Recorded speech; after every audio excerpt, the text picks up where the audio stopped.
Il est 14 heures à Télé Congo, chers culturels, bienvenue à vous dans votre magazine de tous les samedis.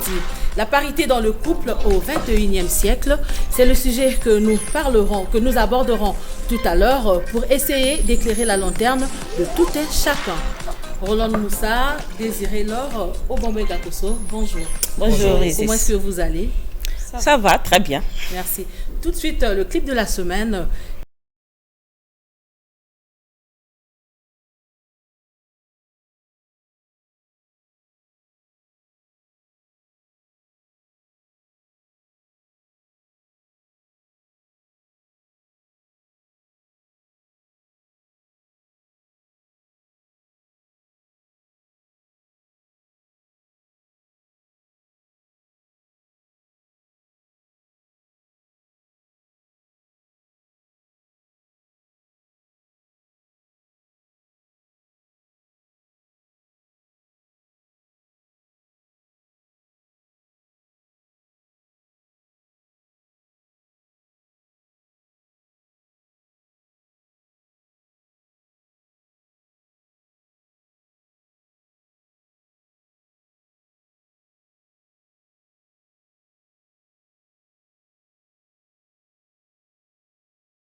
Voilà, Ndindi de King Kester Emenea. Obomenga Koso, je vous pose une question comme ça, puisque vous êtes le seul homme de ce plateau. Quel commentaire apportez-vous à cette chanson? D'abord, je suis très content de retrouver notre regretté Emenea. Et c'est une chanson effectivement qui a eu beaucoup de succès à l'époque. Et quand on fait attention aux paroles, on dit bien Ebele Ambongo Oyo Kozwaka. Donc on a affaire à un homme qui a beaucoup d'argent. C'est pas un homme lambda. Hein. L'homme lambda, c'est celui qui prend le bus, il attend à la fin du mois que la fonction publique le paye. Là, Otwana Moto Azana Ebele Ambongo. Mbongo na ya salaranini, Abibi Sakana Balabala, na Basi Oyo Bayina Mabala. Donc c'est quelqu'un déjà. C'est-à-dire les femmes célibataires. Yina Mabala, c'est pas la même chose. Une femme peut être célibataire parce qu'elle a Zangi Mobale. Les Zana Basoyo, elles sont heureuses d'être ainsi, à la portée de tous les hommes, le voisin, le fils du voisin, ainsi de suite. Donc lui, c'est le choix qu'il a eu à faire de gaspiller son argent tous les jours dans ce genre de dépenses. Et voilà pourquoi Emenea attire son attention, dit occupe-toi de ta femme au lieu d'aller t'occuper de toutes ces femmes. Voilà. Merci beaucoup. Tout de suite, Flash Info avec Désiré Laure.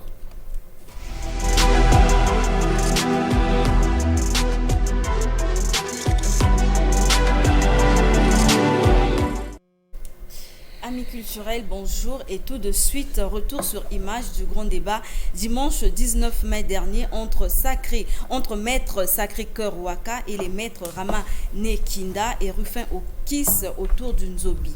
Si pour maître Sacré-Cœur, le Nzobi peut être associé à d'autres pratiques magiques et spirituelles, maître Rama et Okis disent le contraire. Théosia Bourongon, résumé des faits. De l'électricité dans l'air, l'expression a eu tout son sens dimanche 19 mai dernier lors du face-à-face opposant les maîtres Rama Nekinda et Rufin Okis à maître Waka autour du Njobi. Une puissance et croyance mystique qui régule les valeurs sociales et fait office de justice dans certaines localités du Congo et du Gabon. Contrairement à ces deux challengers, maître Waka appelle à certaines réformes du Njobi pour le revigorer. Il ne faut pas penser que le Njobi, parce que c'est une tradition, parce qu'on veut élever le Njobi et qu'on va penser qu'il fait tout. Non. Les Awandji qui gèrent le Njobi sont sectoriels. Parce que je l'avais dit la fois passée que le Ndjobi qui a quel ne coiffe pas Mbomo. Moi, ce que je veux du Ndjobi, c'est que le Ndjobi s'améliore. Je veux qu'on les assimile, qu'on les mélange, afin que nous puissions atteindre un degré du Ndjobi plus performant. Une approche que rejettent énergétiquement les maîtres Rama et Okis. Le Ndjobi n'est pas sectoriel. Moi, j'ai agi ici en délivrant une femme dont le mari est inspecteur de CG, perdue dans la maison à l'académie militaire. Elle s'est retrouvée à Linzolo, sans pour autant qu'on l'amène. Elle s'est arrêtée seulement à Bakongo et finalement, c'est les prêtres qui les ont dit, qui leur ont amené pour dire, grâce à vous les Ndjobis, l'effort que vous avez eu à faire, la femme est là. S'il vous plaît, un Ndjobis ne fait pas de la magie. C'est un menteur. Quand nous, on initie les gens au Ndjobi, tu emmènes tes tapis volants où tu vas ensorceler, on détruit ça. C'est pas parce que tu veux pratiquer tes tapis volants que tu dois venir dénigrer le Ndjobi. Nous ne pratiquons pas de tapis volants, c'est faux. Le Ndjobi n'a pas besoin de tapis volants. Le Ndjobi n'a pas besoin d'aller retirer le fétiche je ne sais où. Nous avons nos procédés à nous pour détruire les fétiches maléfiques là où ils sont entrés. Mais pas par le système que toi tu fais là, qu'on appelle les pacifiques. Un dialogue de sourds en tout cas, tant que chaque camp campe sur sa position. Pour futur Sacré-Cœur Waka, il faut expérimenter la trigomie, c'est-à-dire la jonction de la magie blanche, des religions et de la spiritualité africaine. Une pilule difficile à avaler pour ces deux protagonistes. Le débat reste. Pendant ce temps, l'heure était à la célébration de la fête des fleurs du côté de l'ordre des Aïniens. Tous les 17 mai et 17 novembre, les membres de cet ordre font acte de bénédiction des pots de fleurs en rapport avec la stabilité financière. Images et commentaires. Ce lavement des pieds, un moyen qui permet aux membres de l'ordre des Aïniens d'être purs afin de se rendre dans le loum et de soumettre leur pot de fleurs entre les mains de Dieu en ce jour où ils célèbrent la bénédiction des fleurs, autrement appelée fête des fleurs. La fête des fleurs consiste juste que les gens doivent charger des pots de fleurs munis de 10 000 francs CFA, 500 francs en pièces métalliques et on met dans l'enveloppe avec un pot de fleurs, on fait des prières avec, il ramène à la maison. Alors, toutefois, quand il a l'argent, il le pose là-bas avant d'engager les dépenses. Il fait ses prières. Pour qu'il ne se retrouve pas dans une difficulté que l'argent, j'avais gagné l'argent, c'est parti sans rien faire. Chaque Aïné doit avoir son pot de fleurs à la maison. Vous les faites de prière, ça vous maintient. Une occasion donnée à l'auditoire et au président fondateur de l'ordre des Aïniens d'échanger. Je reviens du Tchad depuis 2 semaines, c'est par le biais de l'ODA. Je suis venu ici, vous me voyez, c'est parce que le message de l'ordre des Aïniens m'a touché. Et à distance, j'ai dit il faut que je vienne toucher la chose du doigt. Je compte à vous remercier, c'est par le biais de la studio des 110 que j'ai pu découvrir ce qu'on appelle l'initiation. Toute somme, la fête des fleurs est célébrée 2 fois par an, le 17 mai et le 17 novembre. Toujours lors de cette fête des fleurs, l'occasion a été donnée au grand maître Tiburce Ndemokolo de clarifier certaines réalités de l'ordre des Aïniens, notamment au sujet du port des médaillons de protection. Suivez. Ayant pour mission d'enseigner à l'homme noir afin de le réconcilier avec ses ancêtres, l'ordre des Aïniens met à la disposition de ses membres et même à des non-adhérents des médaillons de protection contre le mauvais œil. La prière nous sert pour couper les liens, mais la prière ne protège pas. Quand tu adhères l'ordre des Aïniens, on t'apprend comment te protéger avec l'énergie magnétique du médaillon. Alors donc tout membre de l'ordre des Aïniens doit se munir de ce médaillon-là. Parce que c'est ça qui te fait comme des béquilles spirituelles. Tout homme de bonne volonté qui pense qu'il peut avoir le médaillon, il a le droit. Le médaillon, c'est un bouclier de protection. C'est un outil de travail. Ça maintient le niveau d'évolution de l'initié qui les porte. Rappelons-le, l'ordre des Aïniens a été créé le 17 novembre 2008 avec, entre autres objectifs, initier les Africains dans le domaine de la protection. Dernier virage de ce Flash Info avec les nouvelles du Festival Zaba qui a ouvert ses portes le 23 mai dernier. Big Roy, l'un des invités du dit festival évoluant en République gabonaise, est arrivé lundi dernier à l'aéroport Maya Maya. Retour sur son arrivée à Brazzaville. C'est la fille d'Omengo contre le fils de Papé Ndiengi. Elle nous a montré la botte. Il a placé Mungongo Waguluke Aye, Wekaye. La petite est bénie. Quand tu la vois danser Longinda, on te dit que les gens sont crazy. Faya, Malula, Amene Liboga. Big Roy, artiste folklorique, défenseur des sonorités africaines, est présent à Brazzaville pour honorer de sa présence le festival Zaba qui pointe à l'horizon. C'est un privilège parce que avec Maman Credo, on en parle depuis des années, donc je ne peux être qu'heureux. Et quand on parle de l'Afrique, je suis toujours présent. L'artiste rassure ses fans pour un spectacle inédit lors de ce festival. On s'attend beaucoup de la gabonitude dans ce que je ferai parce que ma particularité est de pouvoir mélanger la modernité et la tradition africaine et gabonaise en particulier. Donc avec Biglo, on s'attend forcément à de la bonne musique africaine. Je suis la panthère. C'est un cri de ralliement, c'est comme pour vous dire venez découvrir l'art gabonais dans son jus. Donc le bio, je vous attends. Mon histoire, mon identité, rappelons-le, c'est sous ce thème que se tiendra du 23 au 26 mai à Brazzaville la 2e édition du Festival Zaba organisé par Maman Credo. Amis culturels, merci d'avoir suivi ce flash.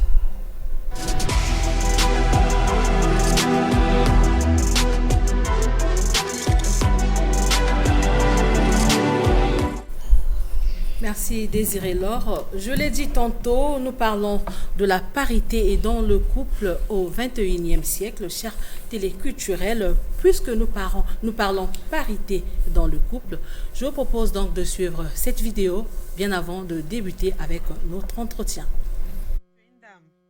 Le matin, tu pars au travail, tu t'habilles bien chic, tu es de société. Mais c'est-à-dire que, Marie, toute cette indépendance-là, pour toi, un homme doit tout faire. Oui, il y a quelque chose que je comprends pas. Quand vous vous levez les matins, vous allez au travail, comme des dames, des femmes fortes de feu, et que vous rentrez à la maison, l'argent là, c'est pourquoi? Parce que ça fait un peu rire, mais ça fait aussi mal. Une femme peut pas se réveiller tous les jours, les matins, laisser son chéri au chevet du lit, aller travailler toute la semaine, du lundi au mardi, matin et soir, et dire à cet homme-là de combler tout ce qui est nourriture, maison et confort. Et elle doit s'occuper d'elle seule et sa famille. Mais vous aussi, comment vous faites? Les garçons, ce ne sont pas vos esclaves. Parce que quand tu pars travailler là, c'est pour avoir de l'argent. Si ton homme te laisse aller travailler, c'est parce que tu es une femme forte. C'est quelqu'un qui peut le soutenir lorsque ça ne va pas. Mais pourquoi, avec tous ces travaux que vous faites, en tant que des grandes dames, vous voulez que vos maris fassent tout quand même? Soyons sérieuses. Vous, votre argent, c'est pour faire quoi? S'il vous plaît. Voilà. Est-ce qu'il doit forcément avoir parité dans le couple, Désiré Laure? Effectivement, Isis, il doit avoir la parité dans le couple, c'est logique. Mais moi, je parlerai en termes de complémentarité. Lorsque l'homme et la femme travaillent, les charges peuvent être partagées pour l'équilibre du foyer. Je ne dis pas que c'est une obligation pour la femme, mais une bonne femme, c'est celle qui pense que si son mari donne 1000 francs, elle ajoute 500 pour le bon fonctionnement du foyer. Prenons-nous ça, votre avis? Je vais aller un peu dans le même sens que Désiré. Isis, tu sais, le sujet de parité dans le couple n'est pas aussi ouvert qu'il en a l'air. C'est un sujet un peu fermé. La femme doit compléter l'homme, oui, c'est vrai. Mais si on parle de salaire égal, responsabilité égale. J'ai entendu Désiré dire si l'homme apporte 1000 francs, la femme doit apporter 500. Mais pourquoi? Si la femme gagne 300 000, l'homme aussi gagne 300 000. Pourquoi la femme doit apporter moins et l'homme doit apporter plus? Salaire égal, responsabilité égale. L'homme gagne 300 000 francs de salaire, la femme 300 000 francs de salaire. Les deux doivent contribuer dans le couple en égalité. C'est ça pour moi. Et le tout passe par le dialogue, j'allais dire. Le tout passe par le dialogue. Donc, salaire égal, responsabilité égale. La complémentarité, oui, mais à quel niveau? Vous n'allez pas demander à votre homme de donner plus alors que vous gagnez plus que lui. Obambenga Kosso, votre réaction? Écoutez, le sujet est très intéressant. Je vous remercie d'abord d'avoir eu l'initiative d'organiser un tel échange. Je reviens d'abord sur les mots. En fait, quand on parle de parité, il faut qu'il y ait une tierce personne, soit physique ou morale, par exemple votre entreprise, qui va prendre un homme et une femme qui va les traiter avec la parité. Votre père vous éduque, votre frère et vous, il vous traite avec la parité. Dans un couple, on ne parle pas de parité. Il n'y a pas de parité dans un couple. Le couple, c'est monsieur et madame qui vont se compléter au quotidien jusqu'à ce que soit la mort les sépare ou jusqu'à ce qu'ils se séparent. Donc, quand Désiré leur dit, il faut qu'il y ait complémentarité, j'ai envie d'applaudir. Mais quand elle dit que ce n'est pas une obligation pour la femme de contribuer, moi je ne comprends pas. Où est la complémentarité? Comment vous pouvez concevoir que le matin vous mangez, c'est votre homme qui achète. Imaginons, à midi vous mangez, c'est lui. La maison dans laquelle vous dormez, c'est lui qui a tout payé. Mais vous êtes venu faire quoi sur terre? Faire des enfants? Dans ce cas, votre rôle va se cantonner à faire des enfants. Vous restez dans votre coin et lui peut vivre sa vie. Ou bien votre rôle, c'est de le faire à manger, mais ça, c'est une dame de ménage qui peut très bien le faire. Donc, la complémentarité, c'est un tout. Monsieur et madame s'entendent. C'est un projet, hein. Vivre ensemble, c'est un projet. Je ne parle pas de sortir avec une femme ou sortir avec une fille ou avec un homme. Je parle de vivre ensemble, sous le même toit. Que vous soyez marié ou pas, ça, c'est un autre sujet. Mais quand vous prenez la décision, la responsabilité de vivre sous le même toit, sachez qu'il y a une facture de courant à payer tous les 2 mois, dans le cas du Congo. Il y a une facture d'eau à payer lorsque vous êtes dans une contrée comme Djambala, parce que là-bas, c'est mensuel. Il faut payer cela. Et n'attendez pas d'être surpris qu'on vienne couper et elle dit, papa, on est en train de couper. Ah ben, je suis désolé, l'eau que je consomme, c'est également la même eau que la femme consomme. Et vice-versa. Donc moi, j'insiste sur la notion de complémentarité, mais ça part d'abord de l'éducation que nous donnons à nos filles et à nos garçons. Voilà. Alors, lorsque je dis que ce n'est pas une obligation pour la femme, c'est dans le sens où l'homme ne doit pas obliger à la femme de contribuer. C'est la femme elle-même. Elle sait qu'elle travaille et c'est une aide pour son homme et elle est censée aider son homme. C'est dans ce sens-là. Désiré, lorsque cette dernière ne travaille pas, comment doit-elle faire pour venir en aide à son mari? Alors, si la femme ne travaille pas, on ne va pas l'en vouloir. On ne va pas l'en vouloir. Elle peut contribuer en apportant de bons conseils à son homme. Et, par exemple, chérie, tu gagnes ceci. Par rapport à ce que tu gagnes, faisons ceci, faisons cela. Et puis, le travail, ce n'est pas seulement dans le bureau. Même exercer un commerce, c'est déjà du travail. Et avec le peu qu'on a, on peut être utile dans le foyer. Alors, que dire de l'homme qui ne travaille pas? Voilà. L'homme qui ne travaille pas, il est censé chercher du travail pour appuyer sa femme. Il ne doit pas laisser toutes les charges à la femme. Il ne travaille pas, mais il doit faire de son mieux, il doit se débrouiller pour essayer d'appuyer sa femme. Roland, on a lui? Oui, c'est vrai, l'homme qui ne travaille pas doit se débrouiller à trouver du travail pour appuyer sa femme. Oui, je partage cet avis. Mais si l'homme ne travaille pas, la femme prend en charge le foyer à 100%. C'est simple, hein? Cela ne veut pas dire que l'homme ne va plus chercher du boulot parce que la femme supporte à 100%. Mais pendant cette période que l'homme n'a pas d'emploi, la femme supporte le foyer à 100%.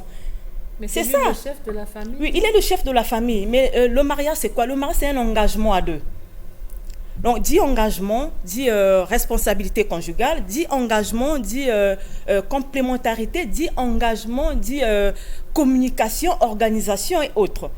Donc, l'homme ne travaille pas, tu peux l'aider à trouver du travail. L'homme ne travaille pas pendant cette période, madame supporte la maison à 100%. Il ne travaille pas à vie.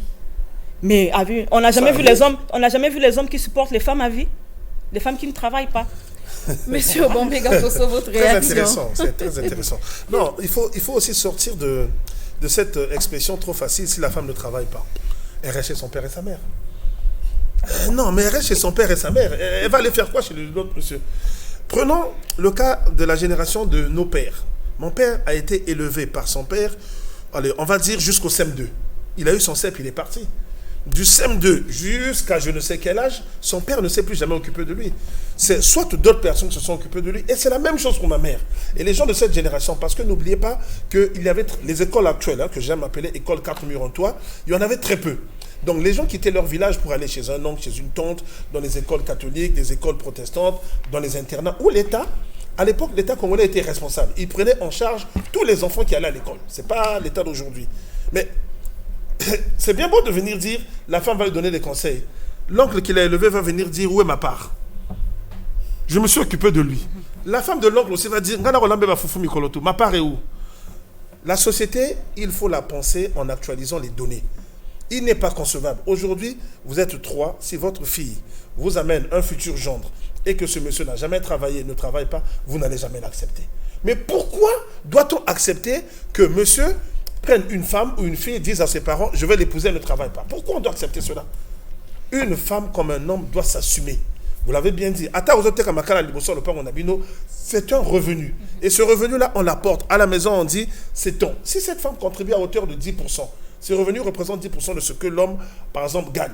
Il le savait avant de prendre cette femme. Il doit assumer. Il prend l'essentiel des charges. Et elle aussi, elle prend quand même une charge. Il faut éviter que la femme soit infantilisée. La femme, ce n'est pas un bébé. Même si les gens ont pris l'habitude d'appeler leur femme bébé, leur mari par bébé, ce n'est pas un bébé. Il faut qu'elle soit responsable. Elle doit être responsable. Elle doit comprendre que le jour où sa tante meurt, c'est à elle d'enterrer sa tante. Le monsieur, il vient en complément. Il n'est pas là pour donner les 50 000, les 100 000. Voilà. D'accord, Obama Gakoso, merci pour cette réaction. Lorsque nous prenons l'exemple des versets de la Bible qui disent que Adam mangera du pain à la sueur de son front et que Ève enfantera avec douleur, ne pensez-vous pas que le rôle de tout un chacun avait déjà été bien défini depuis la création du monde? Alors, non, justement. Désirez-Laure. Alors, c'est dans cette même Bible qu'il est écrit que la femme est une aide pour son homme. Voilà, la femme est une aide pour l'homme. Je crois que vous avez la réponse à votre question. Roland? Oui, Isis, par rapport à ces versets bibliques, je n'ai pas entendu, la Bible a dit que l'homme doit s'occuper à 100% de sa femme. La femme enfantera, oui, parce que c'est destiné que c'est la femme qui doit porter la grossesse. C'est son rôle à elle. Non, c'est destiné que c'est la femme qui doit porter la grossesse. Mais cela ne veut pas dire que parce qu'elle porte la grossesse, qu'elle ne doit pas apporter autre chose dans son couple. Non, ça c'est faux.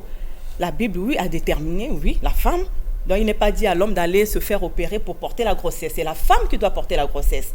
Mais la femme aussi, mais la grossesse qui est portée des enfants, mais il n'est pas dit que ces enfants, il n'y a que l'homme qui doit les prendre en charge, non? Il doit aussi prendre en charge ses enfants. Donc je reviens encore sur mes mots. La femme doit participer à 50% dans son couple. Lorsque vous parlez de parité, prenons le cas d'une dot. Donc pour la dot, la femme doit contribuer au même point que l'homme. La dot, dans nos coutumes africaines, est une obligation pour l'homme. L'homme doit passer par la dot, oui c'est vrai. Mais dans notre communication interne, dans notre intimité, l'homme, c'est vrai en Afrique, prenons le cas du Congo puisque nous y sommes, l'homme doit acheter certaines choses imposées par sa belle famille. Mais dans notre intimité, dans notre communication interne, si j'ai plus, je dis à mon homme, tiens, tu achètes. Mais devant les parents, c'est l'homme qui présente. Je ne viendrai pas chanter que c'est la femme qui a acheté. C'est notre communication, c'est notre organisation, notre engagement, notre amour en fait. Interne. Voilà, notre cuisine interne, il faut le dire ainsi. Donc, il n'y a pas de honte à ça. Pareil pour le mariage officiel. Si je gagne plus que mon homme, mais je contribue plus que lui. Alors, parlons de la parité dans le couple. Est-ce que cette parité va jusqu'aux tâches domestiques? Roland Kini. Bon, les tâches domestiques, oui, je reviens encore sur mes mots. L'organisation, la confiance, le respect, tout ça, ça cadre dans les tâches domestiques. Je ne veux pas imposer à mon homme, à mon mari, d'exécuter certaines tâches. Mais dans notre organisation, si je suis en train de faire dormir le bébé, le mari peut passer dans la cuisine pour faire la vaisselle. Ça, c'est notre organisation. Ça, c'est maintenant la communication du couple. L'homme ne va pas attendre que la femme est en train de faire dormir le bébé, de faire la cuisine, de dresser le lit, de dresser la table, et lui, il ne fait rien. Non, il doit aider, accompagner sa femme dans ce sens-là. Donc, le tout par... en ce moment-là, je ne parlerai même pas de parité. J'utiliserai le mot complémentarité, égalité, mais en toute confiance, en tout respect, en toute organisation interne. C'est vrai que d'autres personnes peuvent arriver chez vous, voir ton mari en train de dresser la table, et puis ça chuchote, mais ça fait partie de notre organisation interne. Ceux qui portent les vestes dans les bureaux, vous ne savez pas ce qu'ils font chez eux à la maison. Un avis sur ce sujet? Alors, voilà, pour les tâches domestiques, je vais dans le même sens que Roland. L'homme peut aider sa femme, mais ce n'est pas une obligation. Là, on ne parlera pas de parité. L'homme aide s'il veut. Voilà, ça le plaît de peut-être laver les habits, faire la vaisselle. Ça n'engage pas. De laver les habits de la femme. Hein. Ça ne dérange pas. C'est sa femme. Oh bon, je vous vois sourire. Oui, c'est assez rigolo, mais vous savez, quand vous avez cité la Bible, vous n'avez pas dit exactement la même chose. Vous avez dit, dans la Bible, il est dit, Ève enfantera dans la douleur. Elle s'est contentée de dire Ève enfantera. C'est naturel que Ève, ou appelons-la comme on veut, Rolande ou Désiré ou Isis enfante. C'est naturel, ça on n'y peut rien. Par contre, vous avez oublié de rappeler un fait. C'est selon la légende biblique, parce que Adam et Ève avaient fauté, qu'ils ont reçu chacun ses punitions. Adam pour manger, tu dois tout souffrir, et Ève pour enfanter, c'est dans la douleur. C'est parce qu'ils ont fauté. Mais vous et moi, où est notre faute là-dedans? Nous, on n'a rien à voir. Nous sommes les descendants d'Adam. On est les descendants, on n'est pas obligés. 7e génération, ici, les cas depuis tout à l'heure. Donc ça, c'est la parenthèse qui est refermée. Bon, pour le couple, les tâches domestiques, vous savez, je parlerai un tout petit peu de moi. Mon père, très tôt, m'a appris à être autonome. Moi, j'insiste sur l'autonomie. Un être humain doit être autonome. Moi, mon père a su faire à manger quand il était très jeune. Ma mère aussi. Nous tous. Quand on a quitté la maison de nos parents, tous les 4, on savait faire à manger. Donc, l'histoire de dire à sa femme, fais-moi à manger, j'ai faim, nous, on ne connaît pas ça. Dans notre famille, nous ne connaissons pas ça. L'histoire de dire, va faire la vaisselle parce que les assiettes sont sales, nous, on ne connaît pas ça. Nous, ce qu'on sait, c'est que quand on rentre chez soi et que la vaisselle est sale, on lave. Point. C'est comme le soldat. Quand il y a la guerre, l'ennemi attaque, il faut riposter. Je n'attends pas mon général, peut-être qu'il est au lit avec sa femme. Je n'attends pas mon caporal, peut-être qu'il est en train de faire les beignets avec sa femme. Je vais au combat. Donc vos histoires de l'homme aide la femme, non, je n'aide pas. L'hygiène dans la maison, parce que si les assiettes sont sales, les mouches viennent déposer leur matière, qui va être malade, c'est soit ma femme, soit moi, soit les enfants, et il faudra encore aller en pharmacie. Donc moi, je n'ai pas cette idée. Oui, je sais que pour certains ici, c'est honteux, mais c'est l'éducation qu'on reçoit. Vous savez, comme on dit, comme on fait son lit, on se couche. Mais voyagez à travers le monde, vous serez surpris. En Inde, c'est la femme qui apporte la dot. La famille de l'homme n'apporte rien. Et en Inde, tant que la grande sœur, l'aînée ne s'est pas mariée, les petites sœurs n'ont pas le droit de se marier. Et il y a des familles qui se ruinent. En Europe, nous ici, on a transformé le monde. À chacune sa chance, non? Non, c'est pas comme ça que les Indiens. Ça, c'est chez toi ici. Chez les Indiens, c'est pas comme ça. Chez les Indiens, moi, à Liboso, à Bali, ça c'est autre chose, faites vos mariages civils. Mais le mariage coutumier en Inde, c'est la grande sœur, la petite, la cadette, jusqu'à la benjamine. Eh oui. Maintenant, quand vous allez en Europe, le mot dot, en fait, c'est quoi? La dot, c'est ce qu'on apporte dans le couple. C'est pas ce que nous on fait ici. Nous ici, c'est le mariage coutumier, mais ce n'est pas la dot. Mais par paresse intellectuelle, nous avons appelé ça dot. En Europe, mon fils se marie, votre fille se marie à mon fils, nous nous associons. Je viens avec ma famille, vous venez avec votre famille, on fait la liste de tout ce dont ils ont besoin. Et nous, on a fait le contraire. Donc, au lieu d'équiper les jeunes qui ont besoin d'un fer à repasser, d'une machine à laver, et peut-être d'un groupe électrogène, parce qu'aujourd'hui, on n'a plus d'électricité, nous, c'est ce qu'on fait. On leur donne cela, et c'est notre dot. Mais, papa, comme aussi, il y a un placement, elle a dit, la dot fait partie de notre coutume. Non, la dot ne fait pas partie de notre coutume. Ce qui fait partie de notre coutume, ce sont les cadeaux que monsieur et sa famille apportent en face par rapport à leur coutume. Ceux qui peuvent ça la kabilanga, toromabino biloko ya bilanga. Où est le rapport avec le costume? Où est le rapport avec les super wax? On a tout dévoyé, on n'est plus nous-mêmes, on fait n'importe quoi, on raconte n'importe quoi. Ce que cette dame dit, je suis sûr que 50 à 75% de ses copines ne seront pas d'accord avec elle. Parce que nous avons éduqué nos filles dans l'idée selon laquelle au restaurant, l'homme m'achète la bière et à manger.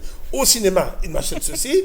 À mon anniversaire, il doit m'offrir. 8 mars, il doit m'offrir. Saint-Valentin, il doit m'offrir. Même l'anniversaire de ma mère, je vais demander, oh, mais oui, bien anniversaire à maman, il faut payer cadeau. Voilà, nous sommes à la fin de notre entretien. Roland Kindou, je vous laisse le soin de le conclure.